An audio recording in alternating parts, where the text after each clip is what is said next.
মহাসমারোহে গোটা দেশ জুড়ে পালিত হচ্ছে রথযাত্রা। এদিন ওড়িশার পুরীতে জগন্নাথ মন্দির থেকেও বের হয় বিশাল বড় রথ।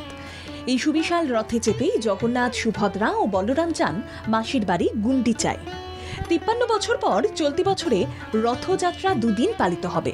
আষাঢ় মাসের শুক্লপক্ষের দ্বিতীয়া তিথিতে রবিবার ভোর ৩:৪৪ থেকে ৮ই জুলাই ভোর ৪:১৪ পর্যন্ত যোগ রয়েছে। এই শুভ দিনে বহু পর্যটক পুরীতে এসে ভিড় করেন। সবাই খরচার কারণে হয়তো যেতে পারেন না। তাদের জন্য রইল শহরে অবস্থিত এক নতুন জগন্নাথ মন্দিরের ঠিকানা, যা অবস্থিত খিদিরপুরে। দক্ষিণ কলকাতার খিদিরপুরে ট্রেন ডিপোর কাছে রয়েছে পুরীর জগন্নাথ মন্দিরের আদলে তৈরি হওয়া এই জগন্নাথ মন্দির। এই মন্দির খোলা থাকে সকাল ৬টা থেকে বেলা ১১টা পর্যন্ত। অন্যদিকে আবার বিকেল ৪টে থেকে ৯টা পর্যন্ত খোলা থাকে মন্দিরটি।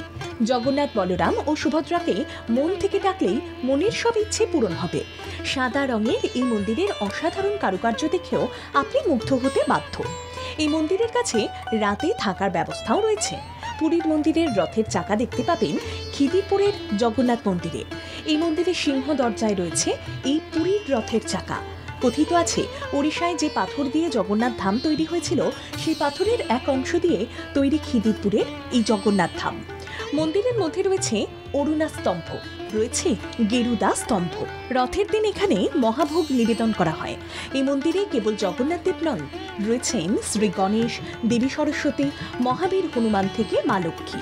ভাবছেন কিভাবে যাবেন? ট্রেনে করে পৌঁছে যান খিদিরপুর স্টেশন। সেখান থেকে পায়ে হেঁটে পৌঁছে যেতে পারবেন এই মন্দিরে।